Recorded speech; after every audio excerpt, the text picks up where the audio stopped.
कि हेमा मालिनी आकर के कहेंगी कैंट देता है शुद्ध पानी। अरे ये देश ऐसा है जहां लोगों को एक कुएं में पानी पीने का अधिकार नहीं था। किसने छुआछूत को खत्म किया? भारतीय संविधान ने छुआछूत को खत्म किया। किसने कहा कि अगर सरकारी नल है और जात का नाम लेकर के अगर आप किसी को पानी पीने से मना करेंगे तो आपके ऊपर क्रिमिनल केस होगा और आपको जेल में डाला जाएगा। यह अधिकार किसने दिया? संविधान ने यह अधिकार दिया। आज आपके उस संविधान के अधिकार को कैसे छीना जा रहा है? प्रचार करके। क्या प्रचार है भाई? तो मोदी जी गरीब का बेटा है। भ्रम में मत रहिए। मोदी जी गरीब का बेटा थे। मोदी जी अब गरीब का बेटा नहीं है। मोदी जी अब पूंजीपति के कठपुतली हैं। कमर लचकेगा। कठपुतली डांस देखे हैं ना? तो जो पैसा खर्च किया है, जो टका लगाया है, जो माल लगाया है, जो चुनाव में चंदा दिया है, तो जब सरकार चुन करके आ जाएगी तो जिसका नमक खाए हैं उसी की नमक हलाली करेंगे। ये बात आप समझिए कि मोदी जी गरीब थे, आप गरीब हैं और आपके टैक्स के पैसों से आपको यह समझाने का प्रयास किया जा रहा है कि मोदी जी गरीब थे, मोदी जी ओबीसी हैं, मोदी जी चाय बेचते थे। तो मेरा एक सवाल है, मोदी जी आप चाय बेचते थे ना, तो चाय के बागान में जो काम करने वाली मजदूरी है, जो अपने पीठ पे अपने बच्चे को बांध करके दिन रात मजदूरी करती है, उन मजदूरों के लिए आपने कौन सा कानून पास किया? ये सवाल हम आपसे पूछना चाहते हैं कि इस देश के जो छोटे छोटे दुकानदार हैं, जीएसटी और नोटबंदी ला करके आपने उनके धर्म का कमर क्यों तोड़ दिया? मैं आपसे ये सवाल पूछना चाहता हूं कि आपकी मां बर्तन मांजती थी, तो बर्तन मांजने वाली के बच्चे जिस सरकारी स्कूल में और जिस सरकारी कॉलेज में पढ़ते थे और जिस सरकारी अस्पताल में उनका इलाज होता था, उसको आज आप अपने दोस्तों के हाथ में क्यों बेच दिया है? ये सवाल हम आपसे पूछना चाहते हैं। यह प्रचार का इस्तेमाल क्यों किया गया है? ये प्रचार का इस्तेमाल इसलिए किया गया है कि आपके दिमाग से आपका अपना जीवन, आपकी अपनी समस्याएं और आपके जो अपने बच्चे हैं उसके भविष्य के बारे में आप सोचना बंद कर दें। और एक नया सगुफा छोड़ा गया है। अचानक से इस देश में 85 लोगों को यह समझाया जा रहा है कि देखो इकट्ठा नहीं होगे ना तो 15 आदमी घुस घुस के घर में मारेगा। अब गिनती हमको समझा दीजिए। पढ़ा से पढ़ा आदमी भी और निरक्षर से निरक्षर आदमी भी इस बात को समझ सकता है कि तर्जू एगो लेकर के आइए, एक तरफ 85 किलो रखिए और एक तरफ 15 किलो रखिए, देखिए तर्जू किधर झुकता है, किधर झुकेगा? तो 15% मुसलमान से 85% हिंदू को खतरा हो गया है।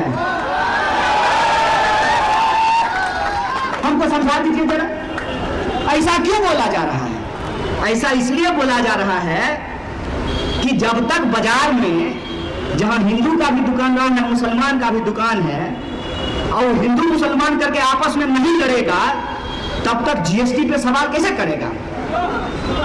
वो आपस में जब लड़ेगा हिंदू मुसलमान बन करके, तब ना मोदी जी चुपचाप जीएसटी लागू करते रहेंगे, रेलवे बेचते रहेंगे, भारत पेट्रोलियम बेच देंगे, रेल का कारखाना बेच देंगे, डाकखाना बेच देंगे, कुछ दिन में पार्लियामेंट बेच देंगे, सरकार बेच देंगे, खेत बेच देंगे, खलिहान बेच देंगे। ये ऐसे नहीं हुआ है। और आपको लगता है कि धर्म खतरे में है। मेरे दोस्त, धर्म को कौन मानता है? धर्म को इंसान मानता है। इसीलिए हम कहते हैं कि धर्म खतरे में नहीं है, इंसान की इंसानियत खतरे में। इस बात को आप समझें। और आज हमारे भीतर की जो करुणा है, हमारे भीतर की जो दया है, जानते हैं गाय और माय में क्या फर्क होता है? गाय और माय का एक फर्क हम आपको बताते हैं। सानी जब लगाइएगा गैया को, तो बछड़ा को भी वहां उस नादी में दे दीजिएगा खाने के लिए, तो गैया 2 बार खाएगी और 2 बार अपने बछड़ा को हुएगी। जब तक गैया का पेट नहीं भर जाएगा तब तक बछड़ा को नहीं खाने देगी। ये देखेंगे नहीं देखेंगे? अब माय किसकी होती है? माँ भूखी रह जाएगी लेकिन अपने बच्चा को गलेजे से चिपकाए रहेगी, उसको खिलाए बिना वो खाना नहीं खाएगी। ये फर्क को आप समझिए कि कैसे प्रतीकों का इस्तेमाल करके आपके भीतर का इंसान मार करके आपको जानवर बनाया जा रहा है। किसी इंसान का नाम देख करके उसकी हत्या के बाद अगर आपको दुख होता है तो आप समझ लीजिए कि आपको दुख नहीं हो रहा है, आपके भीतर का इंसान मर चुका है और अब आप इंसानियत के गिरफ्त में नहीं हैं, आपके भीतर का जानवर जिंदा हो चुका है।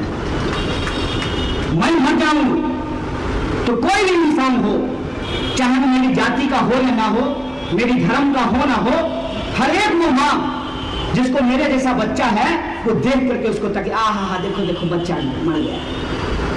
खून देख करके लोगों का दिमाग खराब हो जाता है। लेकिन आज क्या हो रहा है, किसी की हत्या जब होती है तो पहले लोग उसका नाम पढ़ता है, और नाम अगर अपने जात और अपने धर्म का नहीं है तब तक उसको तकलीफ नहीं होता है।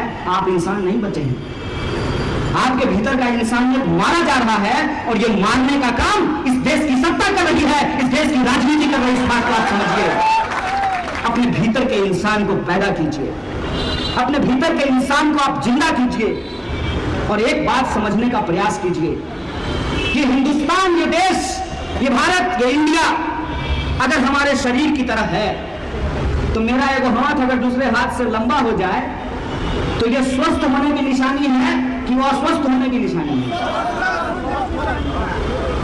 जब मैं बराबरी की बात करता हूं, जब मैं मानवता की बात करता हूं, जब मैं दया, करुणा और संवेदना की बात करता हूं, जब मैं न्याय की बात करता हूं, जब मैं अधिकार की बात करता हूं, जब मैं हर तरह के शोषण के खिलाफ बोलता हूं और मैं कहता हूं कि हमारा संविधान समतामूलक समाज की सपना का कल्पना करता है, तो हमारे कुछ मित्र हमसे कहते हैं कि पांचों उंगली बराबर नहीं हो सकता है।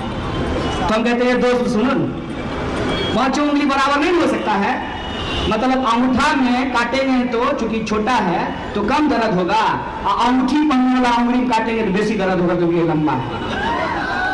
ऐसा होता है क्या है?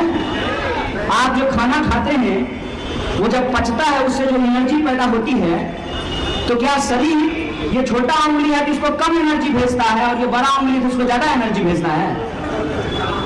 अगर ये देश है और देश जब देश के लोगों से बनता है तो इस देश के भीतर रहने वाले वो तमाम लोग, चाहे उनका धर्म कुछ भी हो, उनकी जाति कुछ भी हो, वो भारतीय हैं।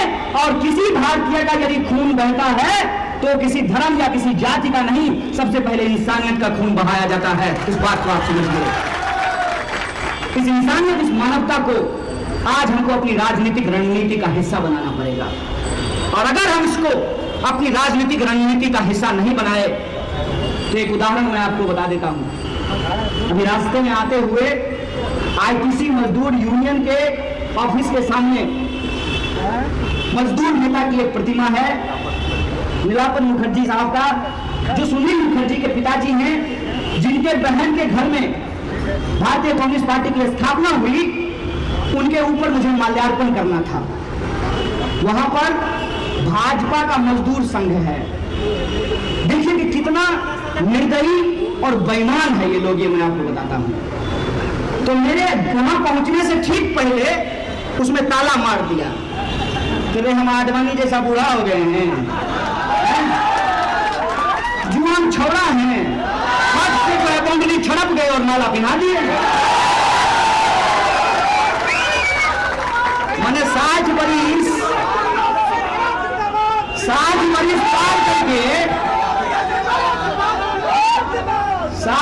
पार करके मुंह नेशनल पाउडर घस करके मोदी जी जुआन, हम 32 बरस की थोड़ा बुरा हो गए हैं।